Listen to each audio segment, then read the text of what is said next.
আজকাল হয়তো অনেকের পছন্দ হয় কি না জানি না, যে আবার কৃষকদের জীবনটা ছবির সাবজেক্ট হতে পারে কিংবা বিষয়বস্তু হতে পারে। কিন্তু আমি মনে করি যারা আমাদের জন্য অন্ন যোগায় এবং আমাদের খাদ্য যোগান দেয়, যারা উৎপন্ন করে, যারা জীবনধর্মী কাজে লিপ্ত, সেই সব মানুষের জীবনকে ছবির বিষয়বস্তু করলে আপত্তি কি?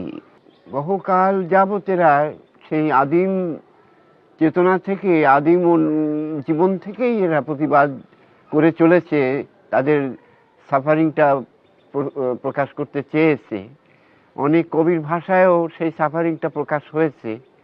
যেমন আল্লামা ইকবাল মরহুমের একটি সুন্দর উর্দু লাইন আছে যে, जिस खेत से मयसर ना हो दैकां को रोजी उस खेत की हर खुश आए गंदम को জ্বালা दो।